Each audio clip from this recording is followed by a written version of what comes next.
It's Friday, October the 31st, Breeders' Cup 2014.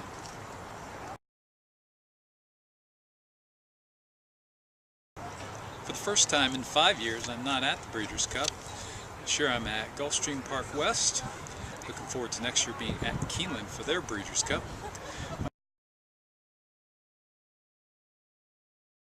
My first win of the day came at Aqueduct, where I liked One More Chief. Had the rail, was the lone winner at this 7-furlong distance.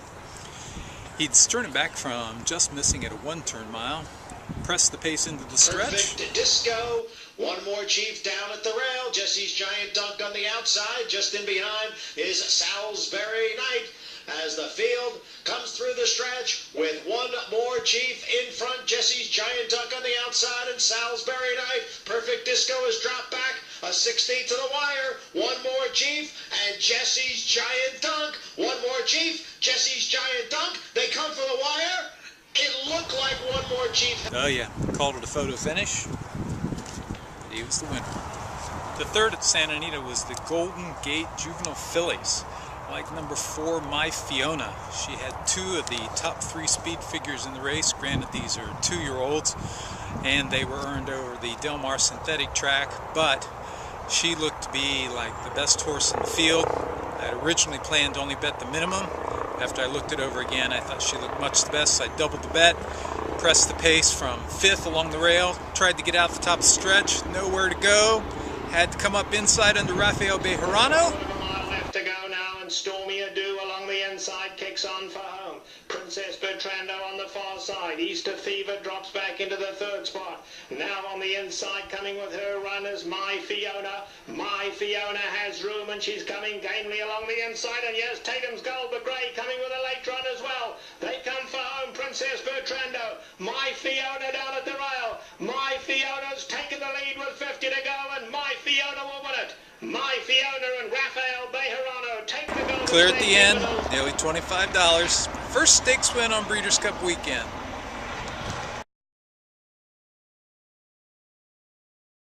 The feature race at Churchill Downs today, the Dream Supreme. I like number 9, Speeding Through the City.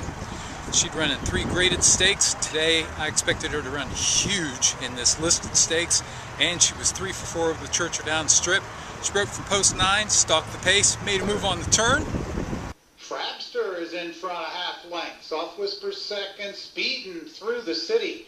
Now gains ground up on the outside 3rd. Vuitton right there on the inside is 4th.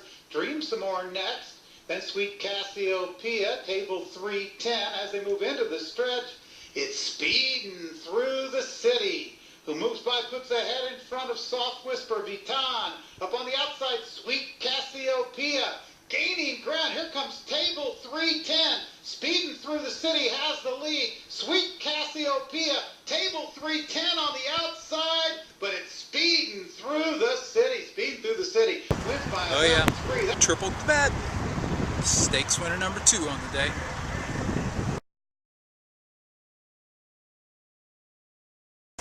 Race 7 at Santa Anita is a Breeders' Cup Dirt Mile Grade 1 event. My initial handicapping, I knew that Golden Sense would be the favorite, having won it last year, and I was completely against him. All the historical factors going against him. The favorite had never hit the board. The winners usually came from turnbacks off of 9 furlongs in a Grade 1, and last year he was the only guy that ever stretched out. And I just didn't think he could do it. I liked number 9, Tapiture, but then he drew post position 1. I looked at the race. He was the lone speed, so he was my bet of the weekend. He broke a little slow, had to be pushed to get the lead through the first turn. Vickers in trouble, pushed him down the back stretch to a wicked 44 and 4. Going a mile, could he hold on? Here came Tapiture on the outside. In the Breeders' Cup Dirt Mile, and Vickers in trouble, gets ahead of Golden Sense from the beginning, and Rafael Bejarano wants the lead, and he's going to go to a drive on the inside to get it.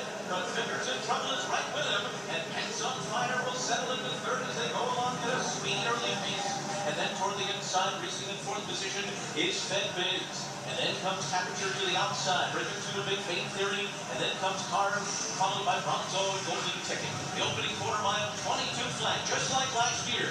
That same early fraction, set by Golden Sense, but he's being pressed this year by Vickers in Trouble, and he's only a half length behind, and he's making Golden Sense do some work up the backstretch, and they have moved away about 7 lengths ahead of the others.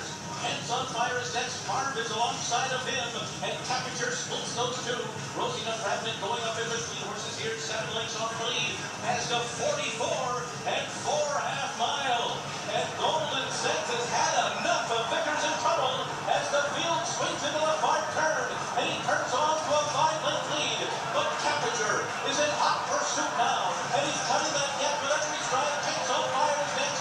Then Big Bait Theory and Carve, and Golden Sense has run 3/4 at 109.1, and he's into a stretch. Will be for another Breeders' Cup win. Golden Sense to the end pole. Temperature is full up, but he's pulling on. Less than a furlong to go. It's Golden Sense and Temperature. Golden Sense just keeps on going. Golden Sense will do it again in the third mile. Temperature could not get by. Oh yeah, I had 50 to win. Oh wait, I had 50 twice. 100 to win. I get back over $175. Bet of the weekend.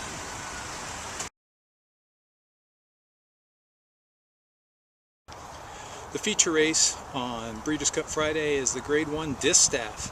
Closed Hatches looks to be the horse to beat. She probably would have been odds on had she not faltered in the Spinster, but my pick is the heroine of the Kentucky Oaks. She's unbeaten in 5 starts against fillies this year. She does try older for the first time, and that is number 10, Untappable. Rosie Napravnik should have her poised on the outside. They're off in the Longines Breeders' Cup Distaff. And Tis Midnight comes on quickly from the inside, and there goes the pair from Peru. Valiant Amelia alongside, between those two, Iotapa. And now Iotapa and Tis Midnight, the two Californians will battle it out early. Labor de la Vie now sweeps his through on the inside into third. Valiant Amelia for Untappable and Close Hatches are right together. Untappable is wide, Close Hatches is even farther up wide on that first turn. Then Ria Antonia, followed by a ground-saving Bell Galantine. 4 lengths to Bridal Forever. Stanwich is second last, and Don't Tell Sophia trails 22 and 4 for the opening quarter mile. A brisk pace for their run up the backstretch, set by Tis Midnight, who's a neck in front of Iotapa. Labor de la Vie right in behind them. Close Hatches is close up running in fourth to the outside of her. Ria Antonia is down on the inside, Valiant Amelia, and then comes Untappable. She is now 4.5 lengths off the lead at the backstretch. Bell Galantine is next. They went 46 and 3 for a half mile. The pace is settled somewhat. Stanwich and Bridal Forever, and Don't Tell Sophia continues to buy time at the back as Tis Midnight and Iotapa continue their scramble into the far turn. They are stride for stride on the lead. Close Hatches and now Untappable is moving up on the outside. Untappable is on the charge. Close Hatches is not going on. She's dropping back again today. And Don't Tell Sophia is rocketing by horses on the far outside. They're at the top of the stretch. And Untappable has taken the lead on the outside of Iotapa. Don't Tell Sophia is third on the far outside. Untappable into the final 16th and run on the outside. Iotapa back on.